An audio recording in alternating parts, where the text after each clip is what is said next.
Bismillah. Yusallimu as-saghiru 'alal kabir wal marru 'alal qa'id wassalamu alladzi la yatabakhkhar bil baridil lail. Lidzalik ajibus salami bil hamasah. Bismillah. Assalamualaikum warahmatullahi taala wabarakatuh.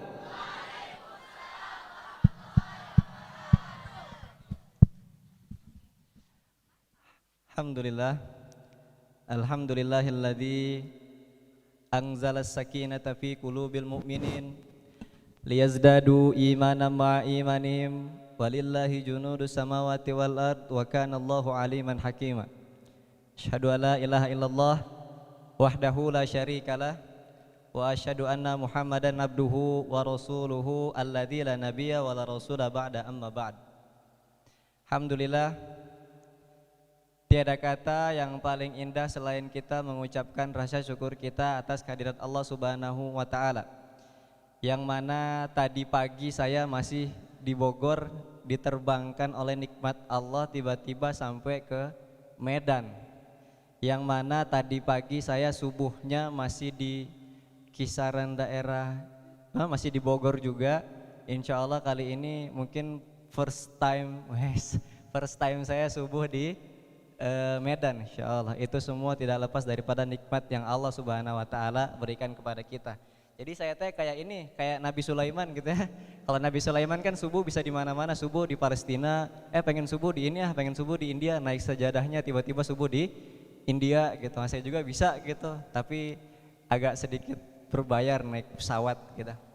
Itu semua tidak lepas daripada nikmat yang Allah Subhanahu wa taala berikan kepada kita. Kemudian salawat serta salam tak lupa kita curahkan kepada Nabi Yuna, intan permata di kota Madinah, emas permata di kota Mekah. Siapa lagi kalau bukan Nabi Yuna, Nabi Muhammad sallallahu alaihi wasallam. Innallaha wa malaikatahu yusalluna 'alan nabi ya ayyuhalladzina amanu sallu alaihi wa sallimu taslima. Saya teringat sedikit ngutip dari Bapak Abdul Latif, insyaallah semoga Allah merahmati beliau, semoga saya mendapatkan keberkahan dari banyak keberkahan yang Allah turunkan kepada beliau tentang masalah tekad gitu ya. Saya sebenarnya nggak tahu ini mau nyampein apa, tapi teringat satu dari kata Pak Abdul Latif tadi tentang tekad. Sampai kalau saya sambungin dengan nama pondok pesantren ternyata Nurul Azmi. Nurul itu artinya cahaya, Azmi itu artinya tekad, artinya keteguhan hati. Bagaimana cara kita itu untuk meneguhkan hati kita untuk bisa menghafal Al-Quran, untuk bisa cinta kepada Rasulullah. Allah katakan dalam surah Hud ayat 120 apa? Wa kullan nakussu alaika min anba'ir rusul ma nusabbitu bihi fuadak.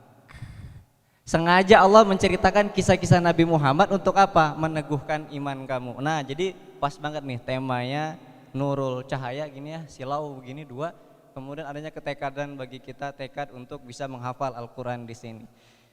Insyaallah. Jadi ada salah satu dari banyaknya hadis Rasulullah mengatakan ma ijtama'a qaumun fi buyutillah yatluna kitaballahi alaihi wa yatadarasunahu bainahum illa nazalat alaihi musakinah. Yang laki-laki pernah enggak nih lagi Jumatan gitu ya? Hari Jumat, tadi Jumat ya? Salat. Mandi dulu enggak? Mandi kan seger ya? Mandi segar, datang ke masjid gitu, ngobrol-ngobrol, tiba-tiba khotibnya assalamualaikum warahmatullahi wabarakatuh. Ngantuk gak? Ngantuk gak? Ngantuk. Itu karena kenapa? Karena adanya namanya sakinah. Huwallazi anzalas sakinah. Sakinah itu apa? Sakinah itu kan kalau kita kajian-kajian ilmu namanya teh saya kalau pakai bahasa Sunda sini gak apa-apa ya? Tiasa.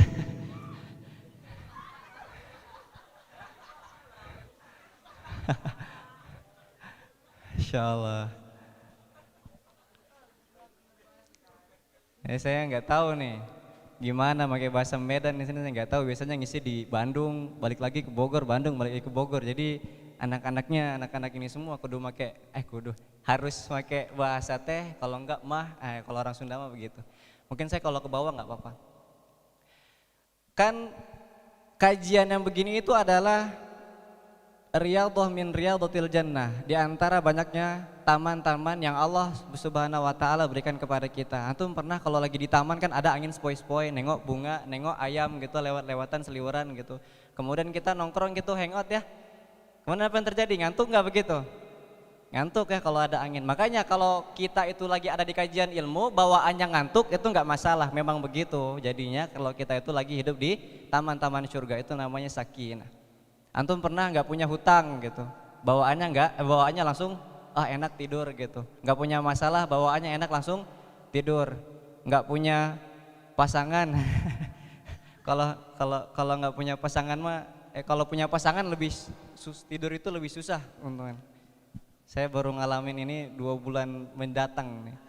Tapi kalau punya pasangan kadang-kadang lebih enak tidurnya, tapi kalau nggak ada pasangan juga lebih ngenes tidurnya gitu. Kemudian yang paling penting, nama kita itu disebut-sebut di sisi Allah Subhanahu wa taala kalau kita ikut kajian. Nama misalkan Ustadz Fadil, Masya Allah disebut, siapa yang ikutan di kajian tadi malam gitu, Ustadz Fadil. Siapa lagi? Ustadz Mahmud Saleh, Masya Allah semoga Allah merahmati beliau. Siapa lagi yang ikut? Ustadz Abdul Latif. Siapa lagi? Ustadz Muhammad Nasir. Kan disebut-sebut nama kita di sisi Allah Subhanahu wa taala. Nama kita kalau disebut di sisi Pak Jokowi, siapa tuh namanya? Ustadz Agam gitu. Kan senang banget ya. Apalagi kalau kita disebut nama kita di sisi Allah Subhanahu wa taala. Jadi nama kita di mention, tahu mention? Di mention @agamfahrul04 ya. Follow gitu maksudnya kalau belum follow. Promosi dikit apa sih?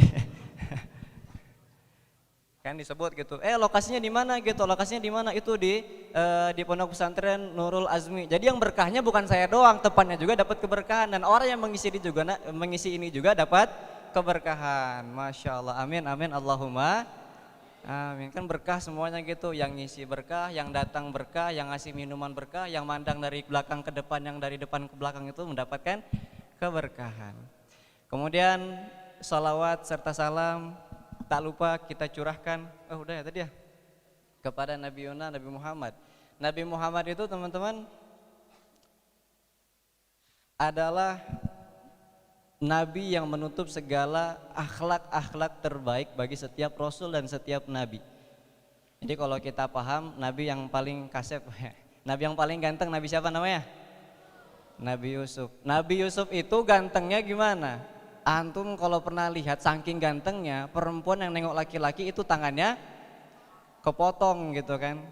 Jadi kalau kita yang laki-laki nih ada yang ngerasa dirinya ganteng gitu, pergi ke Indomaret atau pergi ke belakang, Mbak ini jarum pentul, kasih ke dia terus, kenapa ini, ngecek saya ganteng atau enggak.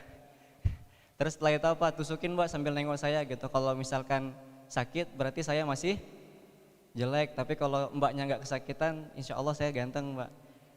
Insya Allah. Ketika dikasih ditusuk pakai jarum sakit enggak? Sakit, berarti masih berarti masih jelek gitu kitanya. Itulah tentang Nabi Yusuf. Kalau Nabi Yusuf itu gantengnya luar biasa. Sampai-sampai kan Nabi Yusuf itu masih muda.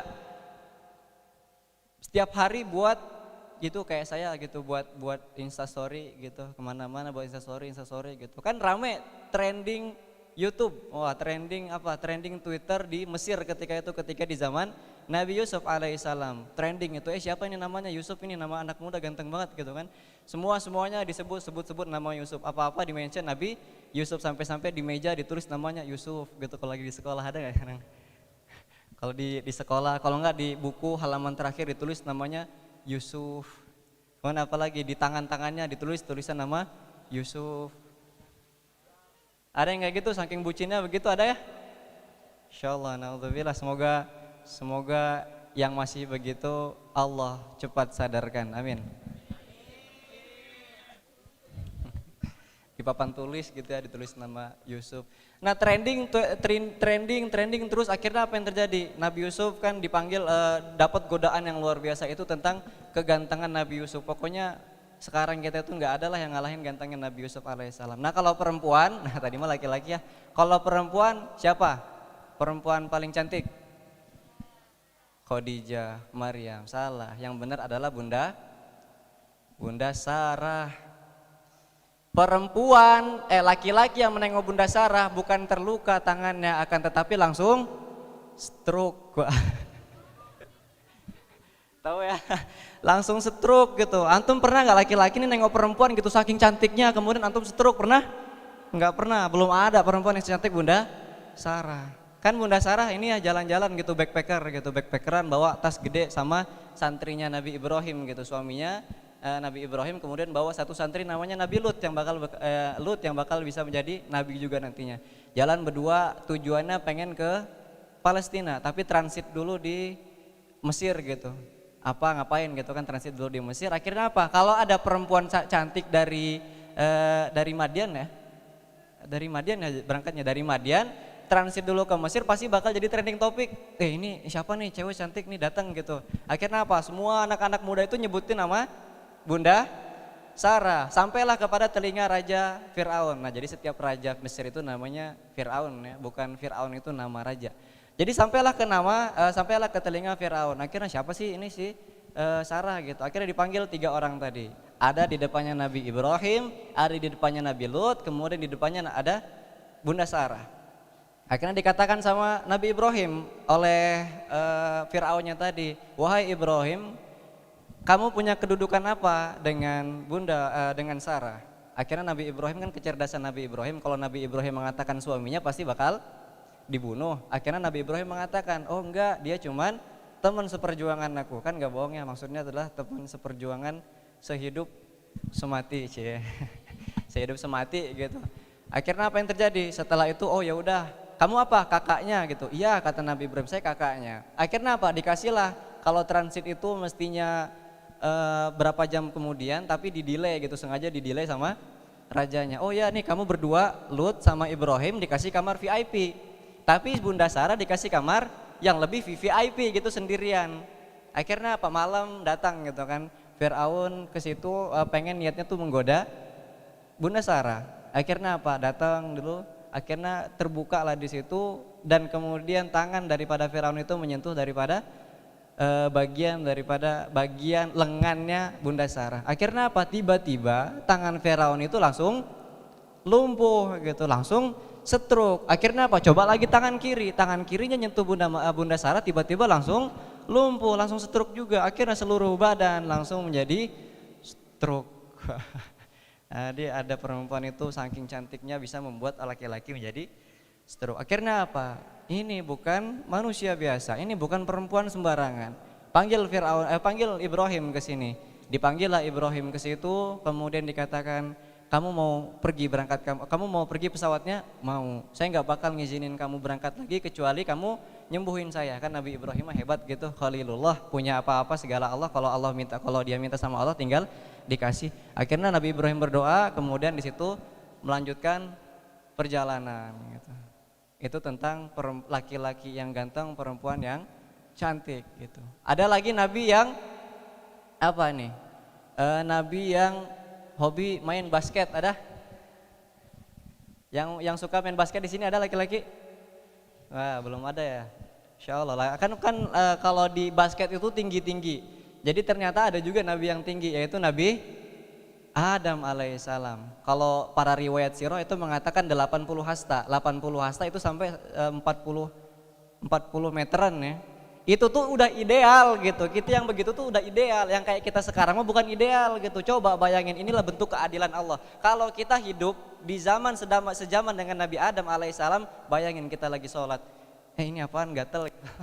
Ini apaan gatel gitu, langsung diusir kita, ditendang gitu. Makanya bentuk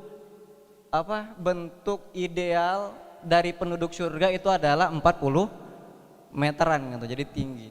Ada lagi nabi yang tadi siapa, Nasyid sini siapa namanya? Yang kecil insyaallah. Farhan, insyaallah Farhan. Terus siapa lagi? Alvin ya. Ya itu.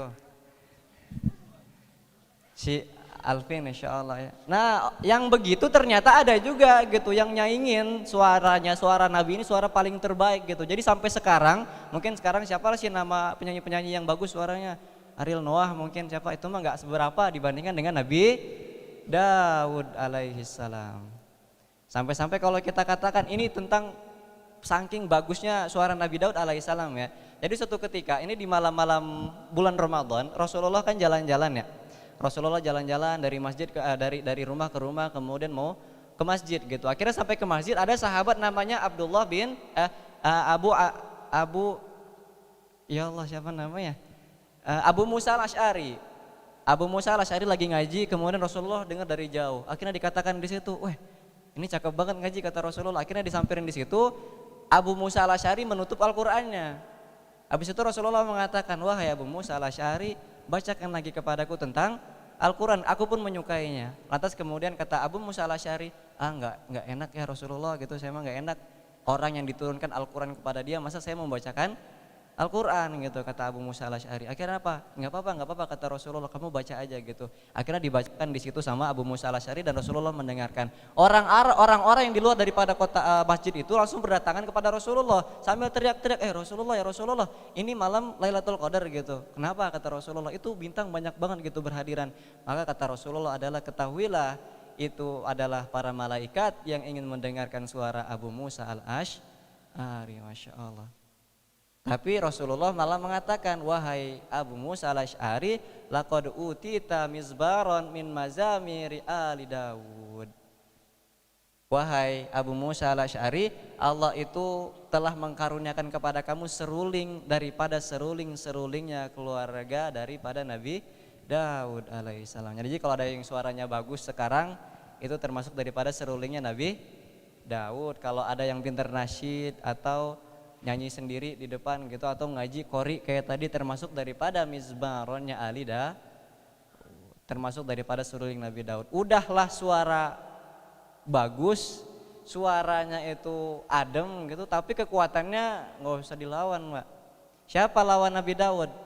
Goliat gitu kan. Goliat itu tentara tinggi gitu, akan tetapi cuman membawa satu senapan, yaitu ketapel kalau kita bahasa sekarang mah. Ketapel bawa satu batu, tembak ke kepalanya langsung kena dahinya, langsung kemudian meninggoy gitu, langsung kemudian mati di situ. Masya Allah. Inilah kehebatan daripada Nabi Daud. Kemudian Nabi siapa lagi yang hebat? Yang bijaksana deh, Nabi Sulaiman. Nabi Sulaiman apa kehebatannya? Bukan hanya dibukakan kehebatan di antara banyak kehebatan Nabi Sulaiman itu kan bisa berbicara dengan siapapun. Bisa berbicara dengan jin, bisa berbicara dengan hewan, bisa berbicara dengan udara, bisa berbicara dengan langit, bisa berbicara dengan awan, bisa gitu. "Wahai awan, tolong naungin aku dong," bisa gitu. Itu mah kehebatan daripada Nabi Sulaiman. Akhirnya apa? Kehebatan yang paling spesial yang dimiliki oleh Nabi Sulaiman adalah dibukakan pintu tabir daripada pembatas manusia dengan jin, dengan iblis, dengan makhluk halus gitu. Kalau kita sekarang gimana tuh? Bayangin kita pengen tahajud gitu ya, tapi tabir dibuka gitu. Pengen ke tempat wudhu di sini ujung-ujung nggak? Toilet ujung-ujung nggak? Kalau di tempat saya toilet itu ujung-ujung tuh. Jadi kalau mau tahajud gitu, Masya Allah perjuangannya. Jadi kalau bayangin aja kita hidup sezaman dengan Nabi Sulaiman gitu. Kita nengoknya siapa di situ? Entahlah. Siapa yang ekstrim sekarang? Kuntilanak gitu. Mending kalau nengok tuyul ya, tuyul mah lari-lari gitu lucu. Nah kalau kita nengoknya hantu-hantu yang ekstrim kan luar biasa. Tapi kalau di zaman Nabi Sulaiman alaihissalam itu mah lumrah, itu mah biasa terjadi. Itu tentang kebijaksanaan Nabi Sulaiman. Sampai-sampai kalau kita paham, tahu ini enggak? Tahu anak indigo enggak? Ya, jadi anak indigo kan kadang-kadang kalau di tempat saya itu ada satu anak indigo. Terus orang-orang yang normal kayak kita tuh langsung bilang, "Bro, ini nama cewek gitu, ini tolong sebutin cocok gak sama aku," gitu. Akhirnya apa? Anak ini mengatakan enggak gitu. Ternyata yang kayak gini itu dijadiin manfaat dan kata dia, "Enggak Ustadz, saya tuh punya kelebihan." Ini tuh bukan kelebihan, Mak. Indigo itu bukan kelebihan, akan tetapi itu satu hal yang mesti dia obati. Tapi alhamdulillah sekarang udah udah sembuh gitu. Kalau di zaman Nabi Sulaiman itu biasa lumrah terjadi. Kemudian Nabi siapa yang hebat lagi? Ya kemudian tetaplah Nabi Muhammad sallallahu alaihi wasallam. Dan semua kehebatan tentang ada lagi Nabi yang kuat. Siapa Nabi yang kuat sekarang? Nabi yang kuat itu siapa namanya? Nabi Musa alaihissalam. Nabi Musa itu kalau ada laki-laki sekarang mungkin kelas berapa yang SMA, ada yang mengatakan saya kuat, belum seberapa dibandingkan dengan Nabi Musa. Nabi Musa mah kekuatannya sampai diabadikan dalam surah Al-Ahzab ayat terakhir gitu. Disebut namanya di akhir-akhir surah Al-Ahzab. Akhirnya apa dikatakan? Itu kan Nabi Musa itu saking hebatnya, cuman Nabi Musa tuh nggak mau melihatkan tentang ototnya gitu, nggak mau lihat apa namanya six pack, nggak mau ngeliatin six packnya gitu. Terus kemudian timbullah fitnah-fitnah dari orang-orang Bani Israel. Dikatakan Musa itu orangnya kudisan, makanya dia pakai baju terus gitu. Musa itu orangnya badannya koreng semua gitu, makanya dia nggak mau pakai baju yang ketat gitu. Akhirnya apa? Kan Nabi Musa itu orangnya low profile lah. Meskipun badannya six pack, terus ototnya besar, tapi beliau itu nggak pakai baju yang tipis atau kemudian langsung buka baju. Aduh, ini Medan ini gerah banget sambil buka baju gitu, nggak kayak Bogor. Nabi Musa mah nggak kayak gitu. Tapi Nabi Musa itu low profile, meskipun badannya bagus tapi tetap pakai baju hitam lengan panjang kayak gini gitu. Itu tentang Nabi Musa. Sampai-sampai kekuatannya Nabi Musa itu Allah katakan dalam cerita. Sebenarnya ini kayak cerita fiksi, cuman cerita asli. Ada satu cerita tentang kehebatan tentang otot Nabi Musa itu dilihatkan dengan diceritakan ngambil kutipan dari surah Al-Ahzab itu. Akhirnya Nabi Musa kan nggak pernah mandi di luar gitu, meskipun dia punya badan yang kekar. Tapi kemudian setelah itu apa? Ayo udah deh, pengen mandi di luar, mungkin karena di rumahnya mati airnya. Mandilah di situ kayak oase, oasis ya, oasis gitu, tempat padang pasir ada air. Nah mandi di situ, tapi di balik batu. Di sananya orang-orang Yahudi gitu. Kemudian orang-orang Yahudi mengatakan, tengok itu si Musa ngapain mandi di balik batu? Oh mungkin badan dia koreng gitu. Oh mungkin badan dia kudisan. Kan Nabi Musa meletakkan bajunya di batu. Akhirnya apa? Setelah selesai Nabi Musa mah nggak ngerespon head komentar gitu ya, komentar jelek itu nggak ditanggapin sama Nabi Musa. Akhirnya apa? Ya udah deh, akhirnya Nabi Musa selesai ngambil bajunya. Sebelum diambil bajunya ternyata batu yang diletakin bajunya di situ tiba-tiba menjauh. Batunya menjauh, kemudian Nabi Musa mengambil tongkat gitu untuk mengambil bajunya tadi. Ketika pengen diambil ternyata batunya lari. Bayangin batu lari. Batu lari, Nabi Musa kemudian apa? Ini kacau banget nih kata Nabi Musa. Kan Nabi Musa mandinya pakai celana pendek doang gitu. Akhirnya apa yang terjadi? Keluarlah Nabi Musa di atas air, kemudian terlihatlah di situ kegagahan Nabi Musa alaihissalam. Ternyata dikejar sama Nabi Musa, batunya lari lagi, Pak. Batunya lari lagi, Nabi Musa ngejar lagi di situ. Akhirnya ketemulah di situ dengan namanya Nadil Qaum. Nadil Qaum itu kumpulan orang-orang. Jadi kayak kita ngumpul-ngumpul kayak gini, ada batu lari, Nabi Musa lari juga gitu. Jadi kita nengok gitu, itu ya Allah badan Nabi Musa keren banget gitu kan. Yang tadinya kita tuh nge-head comment, badan Nabi Musa mah biasa aja gitu. Tiba-tiba ada batu lari, Nabi Musa lari, terus kita langsung, gue ngefans banget nih karena sama Nabi Musa, badannya cakep banget gitu kan, larinya wah gitu, ganteng banget Nabi Musa lari. Akhirnya apa? Ketemu dengan majelis kayak gini, ketemu lagi dengan kafe gitu, akhirnya ketemu lagi dengan lapangan sepak bola. Terus disengaja sama Allah itu batunya lari gitu agar Nabi Musa itu lari, kemudian dilihat sama orang-orang, ternyata badannya itu bersih. Akhirnya setelah itu apa? Allah coba berhentikan batu itu di tengah-tengah pasar. Akhirnya apa? Ya adalah ibu-ibu di situ sambil matanya gini, ya Allah gitu. Sambil matanya nengokin gitu kan, ya Allah ini Musa ngapain gini. Akhirnya apa? Nabi Musa kesel gitu, ya Allah sau bihajar kata Nabi Musa. Nabi Musa kesel, akhirnya apa? Ditinju batunya, kemudian batunya menjadi pecah. Nabi Musa itu kuat Pak, ultimate fight, juara satu UFC, juara satu apa UFC. Kalau kita tahu sekarang siapa? Khabib Nurmagomedov. Itu mah ke-100 sekian lah dibandingkan dengan Nabi Musa. Itu ultimate fight banget itu, juara satu tinju sedunia lah dari dulu sampai sekarang juga. Sampai-sampai kalau kita tahu berapa kuat sih Nabi Musa, itu malaikat ditinju matanya menjadi buta. Betapa kuatnya Nabi Musa. Sampai-sampai ada sahabatnya namanya keluarganya siapa? Harun ya. Dikatakan dalam Al-Qur'an, ya ibna ummi, ya ibna ummi la ta'khud bilih yati, saudara ibuku kamu tuh jangan pegang jenggot aku gitu. Nanti aku takut kelupas ininya gitu. Iya, sampai-sampai Fir'aun itu kan kelupas jenggotnya sama Nabi Musa kecil. Kan Nabi Musa kecil itu kan diurus sama istrinya Asiyah binti Muzahim. Asiyah binti Muzahim ya. Iya, Asiyah binti Muzahim. Digendong sama Asiyah, ini Nabi Musa, kan Nabi Musa senang lah digendong sama yang baik-baik gitu. Akhirnya apa kata Fir'aun, Asiyah aku udah mau dong gendongin si Musa gitu. Oh kamu mau Fir gitu. Oh yaudah gitu. Fir'aun kan manggilnya Fir. Oh ya udah Fir nih gendong gitu, tapi jangan sampai apa-apa ya gitu. Kata Asiyah binti Muzahim. Akhirnya apa? Ya udah dong sini. Aduh, nyu banget nih kata Fir'aun gitu. Terus kan Nabi Musa kan orangnya orangnya emosional gitu, nggak mau digendong sama yang musuh sama dia. Kan kalau orang-orang Fir'aun, Raja Fir'aun itu pasti membentuk jenggotnya bukan kayak jenggot para syekh gitu. Kalau jenggot para syekh mah gini ya, lebat dari sini ke sini. Tapi kalau Fir'aun itu dibuat kotak gini, kalau antum pernah nonton God of Egypt gitulah, Son of Egypt nah gitu, jadi kayak dibuat gini kotak ini. Kan Nabi Musa langsung ini siapa sih gitu. Akhirnya ditarik sama Nabi Musa, kemudian yang tadinya banyak jenggotnya di sini kemudian terkelupas dan menjadi darah. Kekuatan Nabi Musa alaihissalam. Itu banyak Pak, kalau kita paham ternyata inilah yang Allah katakan itu wa kullan naqussu alaika min anba'ir rusul ma nusabbitu bihi fuada. Kamu kalau hatinya lagi down, kamu kalau hatinya aku malas ngafal Quran, kalau malas itu jangan tidur, kalau malas itu jangan malah membuat kita maksiat, tapi coba baca kisah-kisah Nabi, itulah yang menjadikan manusabbitu bihi fuadak. Azmi itu adalah ketekadan. Tekad itu bakal bisa dibangun kalau kata Allah Subhanahu wa taala dengan perbanyak baca sirah para nabi.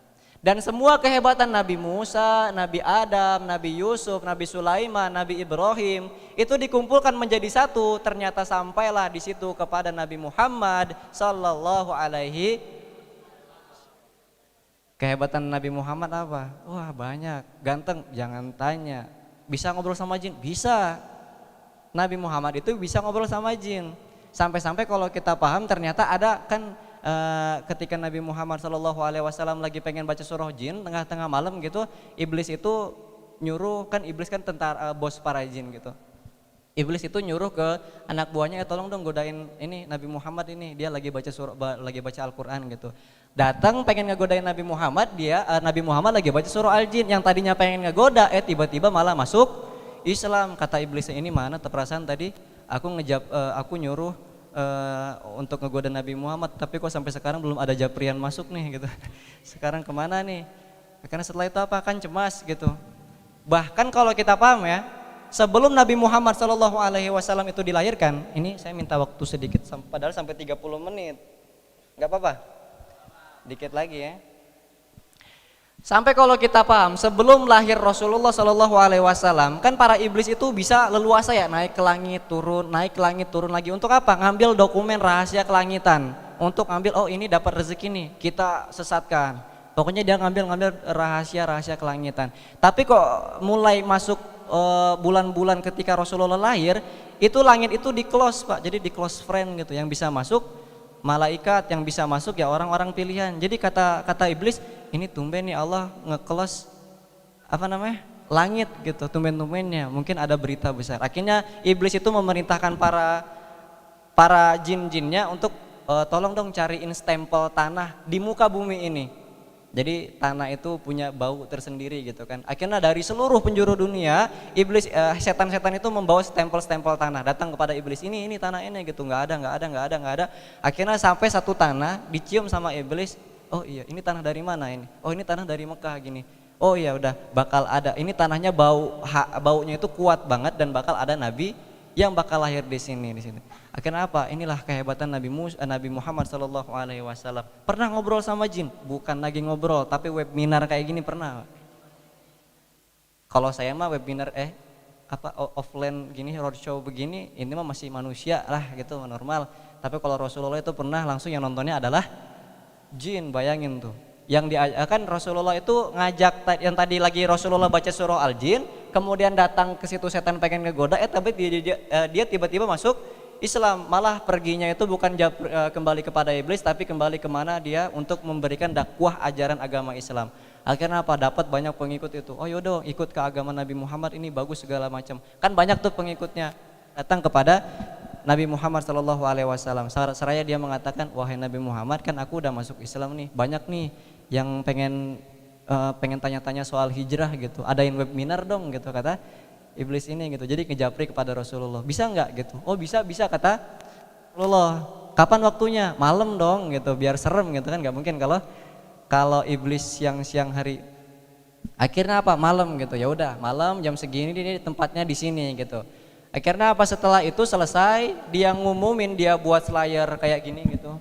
Oh kajian akbar jin dan Nabi Muhammad. Di situnya foto Nabi Muhammad gitu, tapi ininya kajian jin gitu. Akhirnya apa? Senang banget gitu kan. Rame orang-orang rame jin itu bakal pengen berpartisipasi. Setelah itu apa? Kan Rasulullah pengen ngajak teman gitu ya. Rasulullah pengen ngajak teman. Akhirnya apa? Japerin satu-satu sahabat-sahabat Rasulullah. Bro, mau ikut nggak? Kemana ya Rasulullah? Ini ada webinar. Kapan di mana gitu? Iya tapi sama jin. Aduh ya Allah, Rasulullah saya sakit perut gitu. Saya nggak mau ikut gitu. Oh ya udah deh, kan Rasulullah mah nggak maksa orangnya. Akhirnya setelah itu apa? Japri lagi ke satu yang lagi. Bro ikut nggak? Kemana webinar? Tapi sama jin. Aduh ya Rasulullah, anak aku lapar gitu. Akhirnya apa? Nggak ikut. Sampailah di situ Rasulullah bukan lagi ngejapri, akan tetapi maksa ngajak sahabat yang namanya Abdullah siapa Allah namanya Abdullah ya. Allahumma shalli ala Muhammad. Lupa saya namanya Abdullah bin Abi Mas'ud. Ya Allah, Abdullah bin Abi Mas'ud. Akhirnya apa bro? Pengen ngadain kajian gini. Oh ya udah asik nih kayaknya nih. Iya tapi sama jin. Langsung diam gitu kan, keringet dingin ya gitu. Beneran ya Rasulullah? Bener gitu. Kapan? Nanti malam gitu. Malam ini ya Rasulullah? Malam gitu. Itu unta udah di depan. Ayo kita berangkat gitu.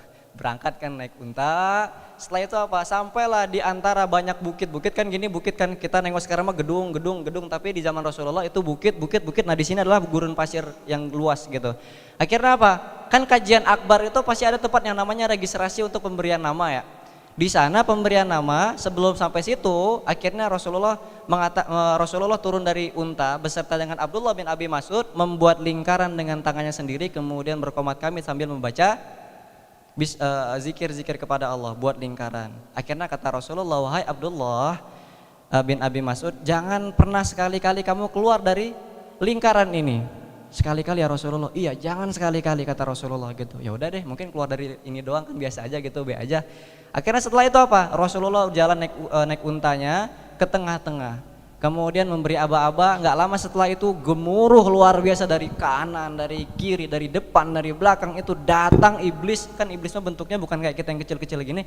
Tapi iblis itu ada yang melata, ada yang terbang, ada yang loncat-loncat, kan gede ya, datang kepada itu semua. Dan ternyata Masya Allah registrasinya itu tepat di berdirinya Abdullah bin Abi Mas'ud. Kan tempat registrasi itu riweh,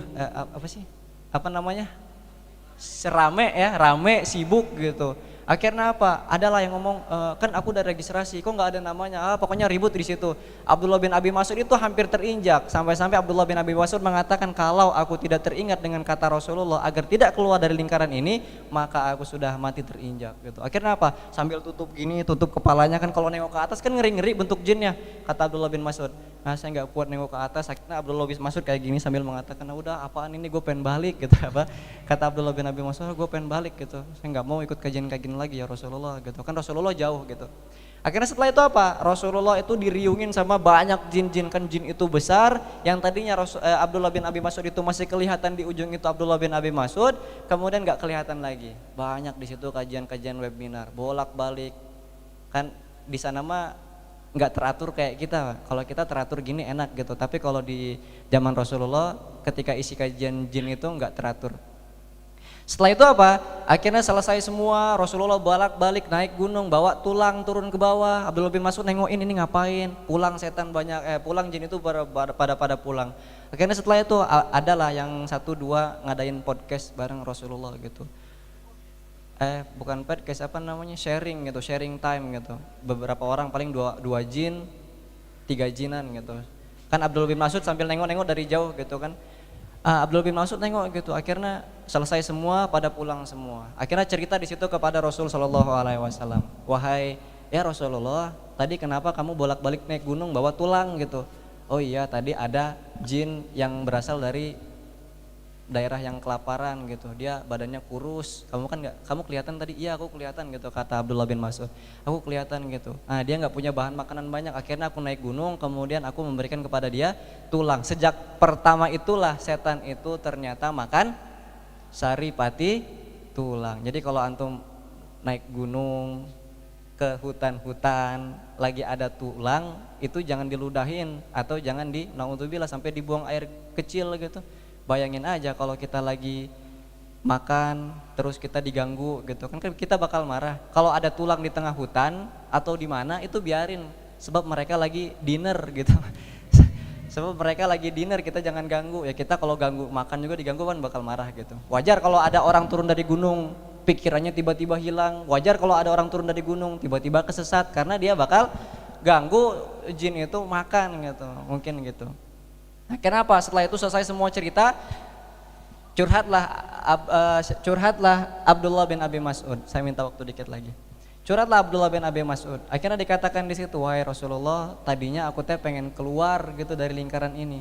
Kamu gak keluar kan? Kata Rasulullah, saya gak keluar ya Rasulullah. Ketahuilah wahai Ibnu Mas'ud, kalau sekali-kali kamu keluar dari lingkaran ini selangkah saja, maka kita tidak akan berjumpa lagi sampai dengan hari kiamat. Kemana saya Rasulullah? Kamu ya diculik jin gitu. Datangkan jin sama anaknya. Ini apa Umi, lucu banget, unyu-unyu, saya bawa ya gitu. Kan kalau dibawa gitu bakal hilang gitu kan, bakal dibawa pergi entah kemana. Makanya kalau tetap ada di lingkaran ini, kamu bakal bisa selamat.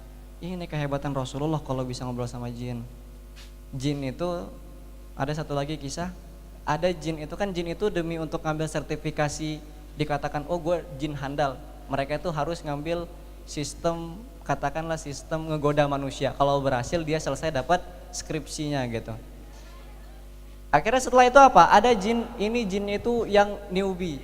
Jin itu lulusan baru gitu, masih cupu, masih culun gitu kan.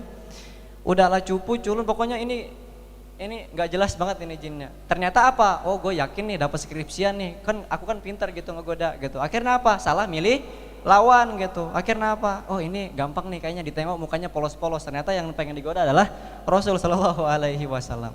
Sampai di situ Rasulullah pengen sholat tahajud. Rasulullah sholat tahajud. Akhirnya jin yang cupu ini tadi yang baru keluar tadi, dia kan nggak nanya-nanya ke kakak kelasnya gitu, langsung aja ngegoda-goda siapa aja gitu yang dia temuin. Akhirnya apa? Dia udah kayak gini tuh depan Rasulullah gitu, segala macam digodain Rasulullah gini, ayo batalin sholat, kamu kan pasti takut kalau tahajud gitu kan, segala macam dicoba sama jin ini. Akhirnya apa? Sampai Rasulullah itu assalamualaikum warahmatullah, assalamualaikum warahmatullah. Rasulullah melihat ke arah jin tadi, kemudian jin tadi tengok, ya kok kamu bisa nengok aku gitu kan, jin tadi ngomong kayak gitu. Akhirnya Rasulullah mengambil tangannya, kemudian jin tadi mengatakan kok enggak, maaf kak saya anak baru kak, saya nggak tahu apa-apa kak gitu.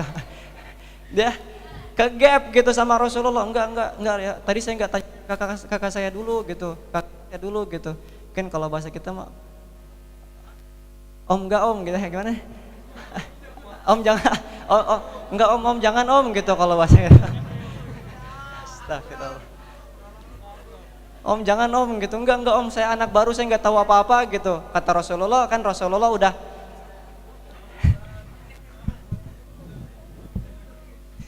udah gede apa namanya, kesel. Rasulullah kan udah kesel gitu, kamu dari tadi godain saya, sekarang giliran ditangkap kamu malah om jangan om gitu. Akhirnya setelah itu apa? Rasulullah kesel. Akhirnya Rasulullah buat setan itu, jin itu menjadi api, kemudian diikatlah di situ di tiang Masjid Nabawi. Meskipun tiang waktu itu terbuat dari pohon kurma, tapi nggak kebakar ya, itu mah kehebatan Rasulullah. Akhirnya apa? Selesai sholat tahajud, masuklah ke waktu masuklah ke waktu subuh gitu. Subuh kan banyak anak-anak datang gitu ya. Ini ditengokin sama anak-anak kecil gitu, umur 5 tahunan, 8 tahunan. Ini apa nih? Api gitu. Ada di tembok-tembok ini apa gitu. Akhirnya satu ngobrol sama satunya, nanti kita main bola yuk kita. Selesai sholat gitu, akhirnya yaudah gitu, assalamualaikum warahmatullah, dilepas gitu sama anak-anak tadi, dilepas talinya, dimainin bola gitu. Hebat ya anak-anak Madinah mah, mainnya bukan bola karet, bukan bola plastik, tapi bola bola jin api itu ditendang-tendangin gitu. Sampai jin itu mengatakan, aduh enggak ya Rasulullah, ampun ya Rasulullah, ampun ya Rasulullah. Rasulullah kan iba nih setelah itu. Akhirnya kalau bukan karena sahabat, eh, kalau bukan karena keluargaku yang mengatakan yaitu adalah Nabi Sulaiman, maka aku tidak akan melepaskan kamu, maka aku tidak akan mengampuni kamu. Maka lepaslah setelah ini, jangan pernah ngegoda siapapun lagi. Ya Rasulullah. Inilah tentang kehebatan orang yang membawa Al-Quran.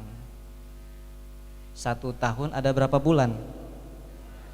Dalam 12 bulan ada 1 bulan yang paling mulia, yaitu bulan, karena di dalamnya diturunkan yang namanya ada berjuta-juta malaikat, tapi yang paling mulia dari juta-juta malaikat itu adalah namanya malaikat Jibril, karena melalui perantaranya diturunkan ada 365 malam dalam 1 tahun, tapi ada 1 malam yang paling mulia, yaitu malam nuzul Quran, karena diturunkan Al-Quran.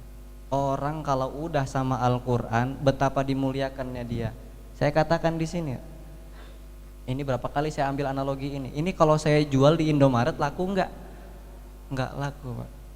Kalau saya katakan ini, misalkan Ustadz siapa ya? Ustadz Fadil nih, kamu injek ini gitu. Saya suruh injek, bakal pasti diinjek. Tapi coba saya tulis di sini, Qul huwallahu ahad.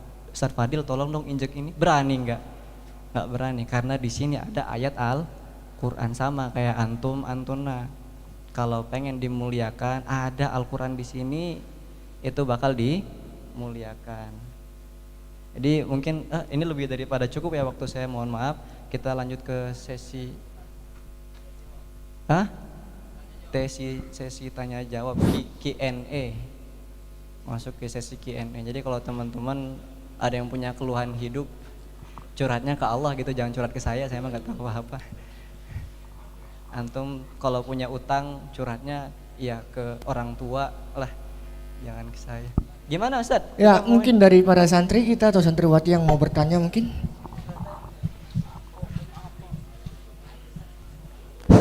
Insya Allah ini kajian termalam kita ya, saya nggak pernah kajian semalam ini. Ini lebih dari jam 10:30. Assalamualaikum warahmatullahi wabarakatuh. Nama saya Farhana, saya kelas 9. Saya mau nanya Ustadz, kalau misalnya penghafal Al-Quran itu dianya itu suka dengerin musik jahiliyah, itu gimana ya?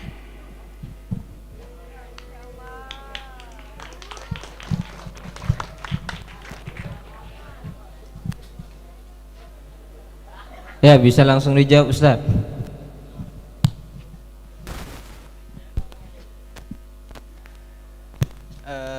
Insyaallah ada dalam surah, ya Allah saya lupa banget ini kalau orang nggak merojaah itu susah ya. Dalam surah Al-Furqan kalau nggak salah saya, itu tentang penyakit yang Allah katakan, ada Rasulullah curhat kepada Allah Subhanahu Wa Taala, ya Rasul, ya Allah, nanti itu bakal ada zamannya di mana umatku itu mereka terkena penyakit mahjuro. Itu ya Allah saya lupa. Ada namanya penyakit mahjuro. Dalam Al-Quran dikatakan apa itu penyakit mahjuro. Maka di sini tafsiran Ibnu Katsir beliau mengatakan setidaknya ada 3 dari yang namanya penyakit mahjuro. Orang itu nanti akan ada di zamannya, orang itu bakal membiarkan Al-Quran. Jadi kayak Al-Quran berdebu, Al-Quran itu kayak dibiarkan, itu namanya penyakit mahjuro. Kemudian kata Ibnu Tafsir, dia mengatakan apa itu penyakit mahjuro itu setidaknya ada 3. Mereka adalah yang lebih dominan didengar di telinga mereka adalah lagu-lagu jahiliyah, lagu-lagu barat, lagu-lagu K-pop, lagu-lagu K-pop gitu. Lagu-lagu apa lagi? Lagu-lagu India, lagu-lagu film azab. Yang lebih dominan di telinga mereka adalah tentang lebih banyaknya lagu-lagu yang jahiliyah. Kalau ada orang yang kayak gitu nih, kalau misalkan naik mobil gitu, yang didengarkannya bukan Al-Quran, tapi yang didengarkannya siapa? kayak lagu BTS. Setelah ini jangan hujat saya, nggak tahu lagi saya mah gitu. Pokoknya siapapun itu deh, lagu siapapun itu, nah itu mah kalau udah lebih dominan di situ maka nauzubillah kita terkena penyakit mahjuro. Kemudian yang kedua penyakit mahjuro itu adalah, ini kejawab ya pertanyaan pertama, hati-hati jangan terkena penyakit mahjuro. Kemudian yang kedua adalah mereka yang lebih seneng ngobrol, mereka yang lebih seneng ngota, atau ngota nggak? Ngota itu kayak ngobrol terus, ngobrolnya tujuan apa-apa, yang penting ngobrol aja gitu, sampai-sampai Al-Quran, nanti lah Al-Quran nomor 2, nomor 3, nomor 4 sekian gitu. Hati-hati terkena yang namanya penyakit mahjur. Ya Allah saya lupa ayatnya itu. Pokoknya dalam surah Al-Furqan kalau nggak salah saya. Mungkin itu ya, kakak siapa tadi namanya? Kakak. Iya itu. Ayo siapa yang mau bertanya lagi?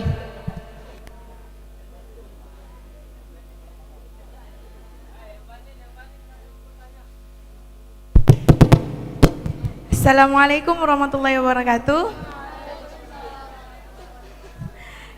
Nama saya Umay, saya kelas 12. Ustadz, saya mau nanya, orang kan setiap orang punya rasa jenuh gitu, kayak manusiawi aja gitu jenuh. Ada nggak tips and trick buat mereka yang lagi jenuh ngafal Al-Quran, biar kayak waktu jenuh itu nggak dibuat untuk ngobrol, main, sampai kadang buat habits meninggalkan Al-Quran gitu. Udah gitu aja, terima kasih. Waalaikumsalam warahmatullahi. Kakak yang pertama tadi surah Al-Furqan 30. Nanti tengok aja di situ tentang tafsirannya itu dalam surah Al-Furqan ayat 30. Pertanyaan kedua apa? Tadi tentang biar kita itu bisa ninggalin jenuh, insyaallah. Ini mah berapa kali gitu saya coba angkat tentang kadang-kadang kita kan lagi pengen murojaah, kita pengen ngaji ketika malam Lailatul Qadar gitu. Saya pengen ngaji minimal dapat 5 atau 6 halaman gitu ya. Kemudian kita udah buka mushaf, kepala kita nunduk, kemudian tiba-tiba ini sampai mana kita tidur gitu. Pernah nggak kayak gitu? Sering, bukan pernah, sering. Itu kenapa? Itu karena kenapa? Ada orang yang bisa kayak gitu. Perhatikan, Allah itu ketika menceritakan tentang dosa, analogi terbaik yang Allah sampaikan kepada kita, analogi itu contoh yang Allah sampaikan kepada kita adalah alam nasroh laka sadrak, wahai Muhammad, bukankah kami yang melapangkan dada kamu, wa wada'na ang kawizrak alladzi ang qadha dhahrak, dan kamilah yang meringankan apa yang di punggung kamu. Jadi maksudnya ternyata kalau dosa kita udah banyak, dosa kita bergelimang, itulah yang menjadikan punggung kita itu terasa berat, bawaannya jenuh terus, bawaannya malas gitu. Gue pengen setoran, gue pengen meroja gitu. Gara-gara banyaknya dosa kita ya di sini bakal jadi jenuh karena beratnya beban yang kita pikul. Bayangin, coba jawab. Saya sama Ustadz nama antum Ustadz siapa tadi? Ustadz Farza.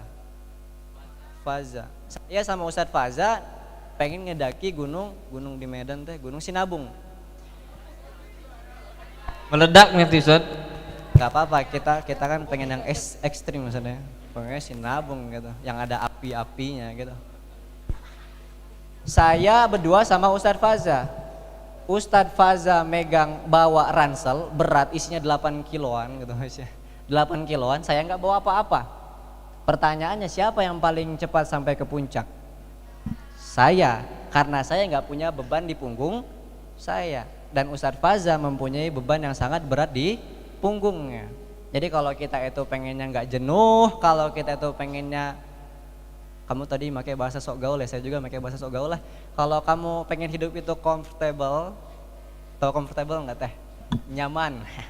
Biar hidupnya nyaman, maka yang Allah katakan dalam surah Hud, wa kullan naqussu alaika, wa ya qaumi istaghfiru summa tubu ilaihi yumatti'ukum mata'an hasanan. Coba kamu hilangin apa yang menjenuhkan kamu itu tadi apa? Dosa. Dengan cara apa? Wa ya qaumi istaghfiru summa tubu ilaihi. kamu istighfar, kamu tobat, Allah jaminkan di situ yumati'akum mataan hasanan. Yumati'akum mataan hasanan itu adalah kamu itu mendapatkan kehidupan yang nyaman. Kamu jenuh kagak, kamu boring enggak, kamu pengen apa-apa segala macam bodoh amat. Itulah yang dikatakan dengan yumati'akum mataan hasanan. Syaratnya apa? Wa anistagfiru summa tubu ilai. Hilangkan apa yang ada di pundak kamu. Gitu, Kakak. Siapa tadi namanya? Iya, Kakak Umay. Kakak Umay. Insyaallah. Ada yang lagi yang bertanya? Yang ikhwan dong, yang ikhwan dong. Gimana nih? Yang Banin siapa? Ada yang Banin? Ada yang bertanya dari Banin? Septian? Oh, enggak. Mungkin dari Man?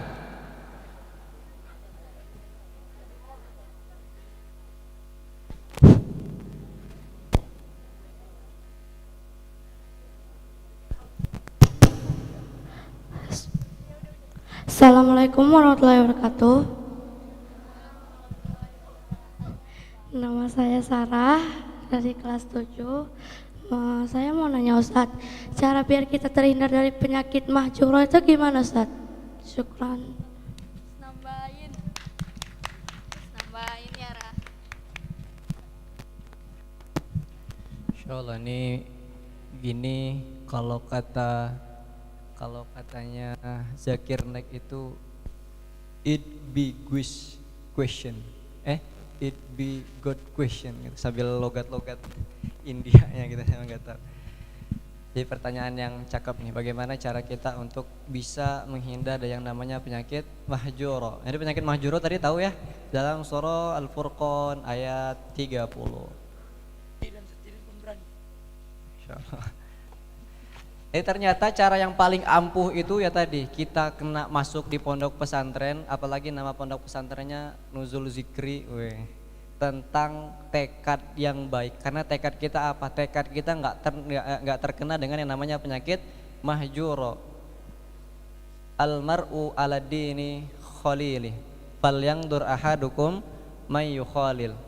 Keimanan seseorang itu, identitas kebaikan seseorang itu tergantung dengan kawan sekitarnya. Kalau kawan sekitar kamu hobi dengar musik, kamu juga termasuk daripada orang yang hobi dengar musik.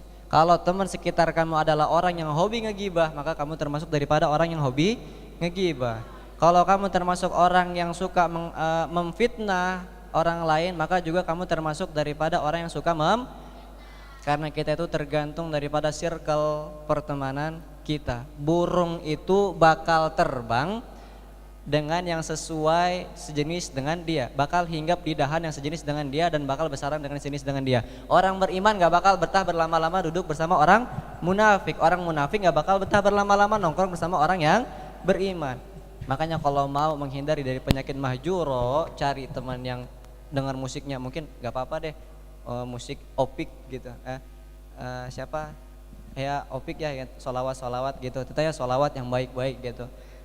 Jadi kan agak nyambung lah gitu, tentang kebaikan juga. Solawat dapat, kebaikan dapat daripada dengar lagu apa hadirin, lagu Korea K-pop. Insyaallah, daripada kamu dengar lagu K-pop, enak kamu dengar lagu murotal gitu, murotal Al-Quran. Makanya cari teman yang terbaik agar kita itu bisa menjalani apa yang kita tekadkan. Ada monolog, tahu monolog?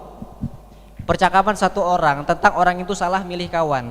Allah katakan di sini, ini orangnya udah masuk neraka, laki-laki ini hamba ini udah masuk neraka, kemudian dia bersaksi kepada Allah, ya laitani lam attakhidz fulanan khalila. Ya Allah, aku dulu tuh nyesel berteman sama dia. Loh kenapa? Karena dia hobi dengar lagu musik. Kenapa? Karena dia hobi ngegibah segala macam gitu. Ya laitani lam attakhidz fulana. Semoga kita nggak termasuk daripada orang yang mengatakan kalimat orang hamba yang sudah di dalam neraka. Naudzubillah summa naudzubillah. Oke. Yang ikhwan dong, kagak ada. Iya, yang Banin. Ayo siapa? Harus kita kasih. Ayo. Ini dia pemuda kita nih. Ini. Ayo. Dapat dojo antum.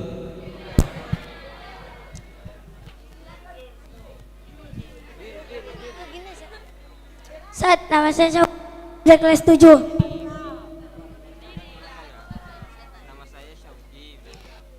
Saya Syauki, saya kelas 7.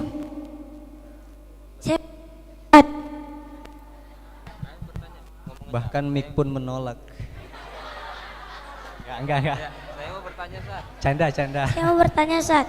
Kalau kita membaca Quran itu nggak pakai makhrajnya itu salah apa nggak, Ustaz? Berdosa nggak, Ustaz?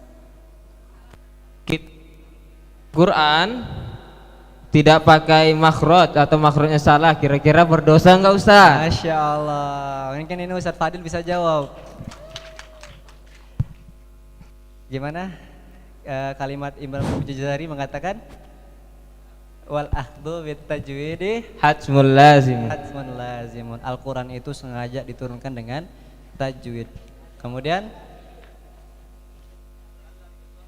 man lam yusahhihil qur'ana athimun, dan barang siapa yang tidak memperbaiki bacaannya, jadi bacanya bodo amat deh, mau makharijul gua salah, mau tajwid gua salah, athimun, dia termasuk daripada orang-orang yang berdosa.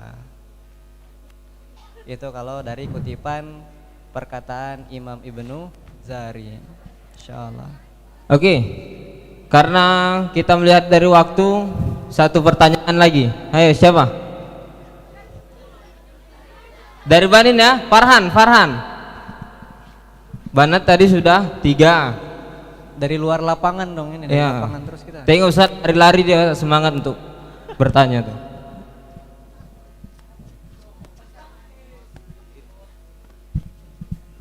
Assalamualaikum warahmatullahi wabarakatuh. Nama saya Muhammad Farhan Khairi dari kelas 8.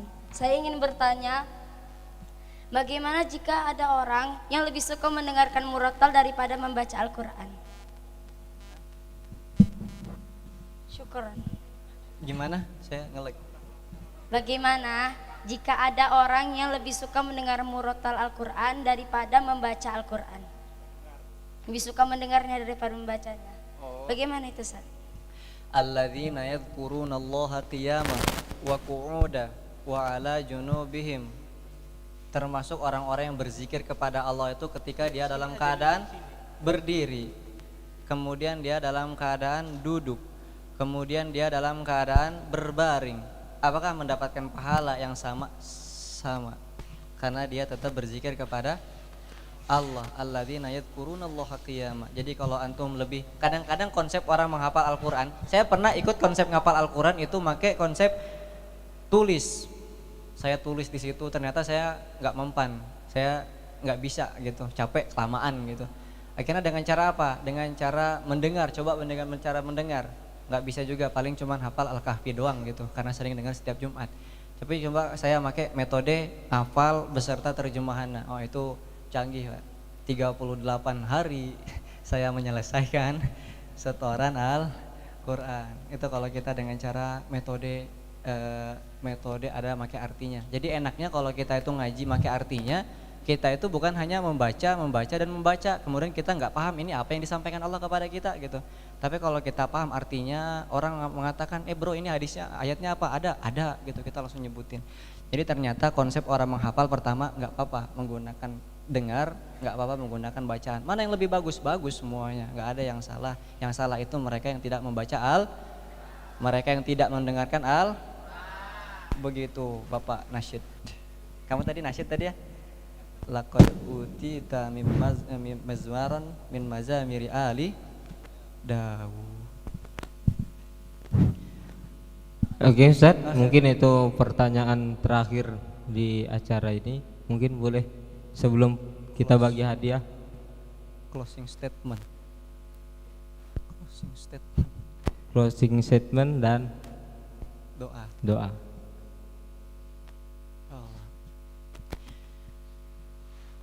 Doa selesai baca Al-Quran apa? Allahummarhamna bil Qur'an waj'alhu lana imaman wa nura wa hudan wa rahmah.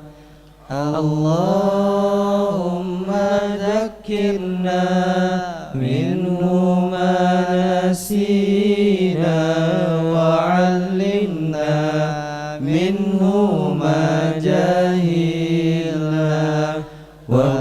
وارزقنا تلاوته آناء الليل وأطراف النهار واجعله لنا حجة يا رب العالمين. Kita itu setelah baca Al-Quran atau setelah kajian, setelah melakukan amalan-amalan soleh, bukan minta surga Allah, tapi mintalah rahmat dari Allah Subhanahu wa Ta'ala. Kita teman-teman semuanya nggak mungkin masuk surga hanya mengandalkan amal kita, nggak mungkin. Antum tahajud, antum ngaji, antum puasa, antum duha tiap pagi, kalau hanya mengandalkan itu doang nggak bakal bisa masuk ke dalam syurga. Sampai-sampai Rasulullah mengatakan, an Jabir radhiyallahu an, la yadkhuluna ahadukum minkumul jannah amaluhu. Jadi orang itu tidak akan masuk surga menggunakan amalnya, wala yujiruhu minan nar, dan dia tidak akan dijauhkan dari api neraka, wala ana. Sampai Rasulullah mengatakan begitupun dengan saya, illa birahmati, kecuali dari rahmat Allah Subhanahu wa Ta'ala. Kalau kita ambil permisalannya, tanah di Medan semeter berapa? Ini yang ahli tanah. Kalau di Bogor itu 1,3, 1 meternya itu 1,3 juta. Ini Pak berapa? Kalau di inti kota itu sekitar 25 juta. Widih. Kalau di sekitaran sini sekitar 500-an sampai 1 juta. Murah, saya bisa dong beli rumah di sini nanti. Boleh, banyak yang mau jual. Amin. Tapi saya mah tergantung setuju orang rumah, Pak. Klaster, tahu klaster ya? Ternyata kalau kita paham, tanah itu yang paling mahal di mana? Ternyata saya kira di Medan, bukan. Ternyata lebih mahalan di saya kira bakal mahal itu di Bogor, ternyata lebih mahal di Medan. Mungkin kalau kita tanya, tanah yang paling mahal, barang semeter itu di mana? Mungkin kita bakal menjawab, wah di Belanda, salah. Mungkin kita bakal menjawab di Holland, di Prancis atau di segala macam, bukan. Tapi tanah yang paling mahal di muka bumi ada di Arab Saudi, apalagi di sekitaran Ka'bah, itu 1 meternya sampai 10 miliaran. Wah, kalah Pak Medan, Pak. Medan cuma 2,5, tapi kalau di Arab Saudi sekitaran Ka'bah itu 10 miliaran. Jadi kalau kita bayangkan, kalau kita hanya menggunakan, kalau orang kayak saya kerja pagi, bangun kerja pagi kerja lagi sampai pagi, kerja lagi, kerja terus, mati dihidupin lagi sama Allah untuk membeli sepetak tanah, mungkin belum sanggup gitu ya. Gitupun dengan amal-amal kita, kalau kita amal banyak segala macam, kalau kita hanya mengandalkan itu untuk masuk surga, kita nggak bisa masuk surga. Ada ini dari kutipan dari salah satu penafsiran ya. Ada seorang hamba yang udah masuk, kata Allah, wahai hambaku, masuklah kamu ke dalam surga birahmati, masuklah kamu itu dalam surga dengan rahmat aku. Akan tetapi hamba ini songong gitu, ngomong sama Allah, ya Allah, saya itu masuk surga bukan karena rahmatmu, aku masuk surga karena amal ibadah aku loh tahajud rajin, iya kata Rasulullah, aku loh puasa rajin, iya kata Rasulullah, kata Allah Subhanahu wa Ta'ala. Akan tetapi betul kata karena amal kamu, betul ya Allah Subhanahu wa Ta'ala. Akhirnya Allah panggil di situ malaikat satu, wahai malaikat, coba kamu hitung amalan hamba ini. Dihitung sama malaikat terus segala macam, betul Pak. Tahajudnya panjang, rukunya jauh, sodakohnya dalam.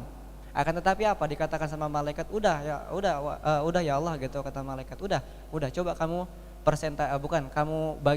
kamu hasilkan, kamu bayar untuk kenikmatan yang aku berikan kepadanya. Akhirnya dihitung lagi sama malaikat mengatakan, ya Allah, ternyata amalan hamba ini selama di dunia untuk membayar sebelah mata pun itu tidak cukup.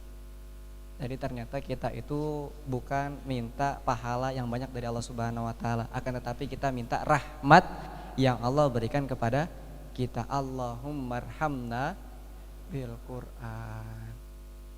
Mungkin cukup sekian, lebih dan kurangnya saya mohon maaf.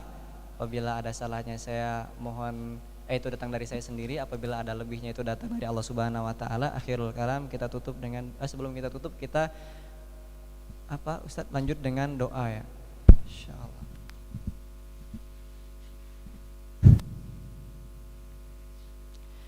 Bismillahirrahmanirrahim.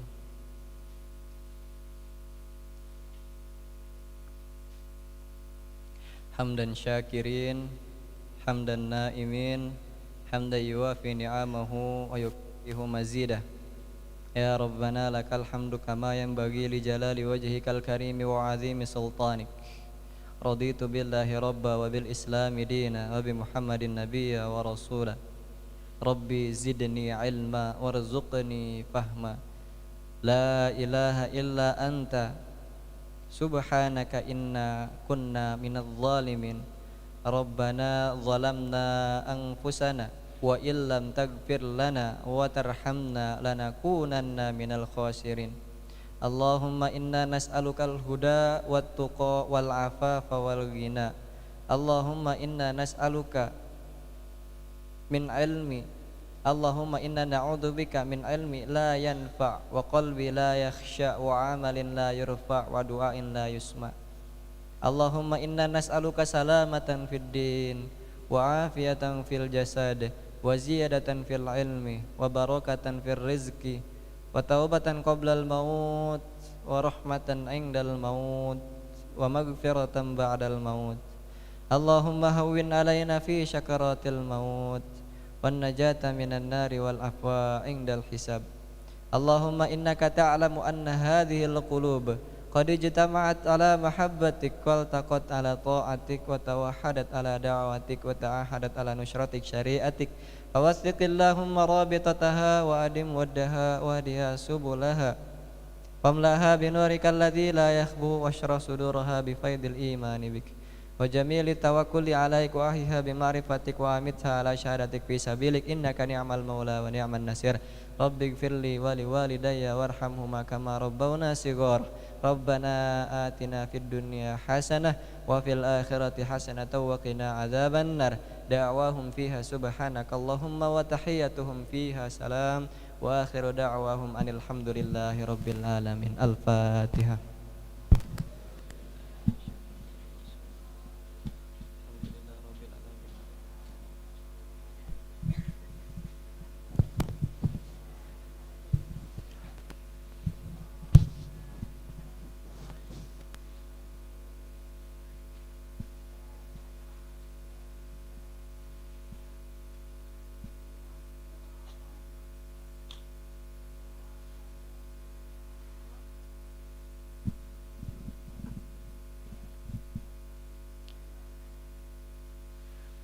Tayyib, assalamualaikum warahmatullahi wabarakatuh. Waalaikumsalam warahmatullahi wabarakatuh.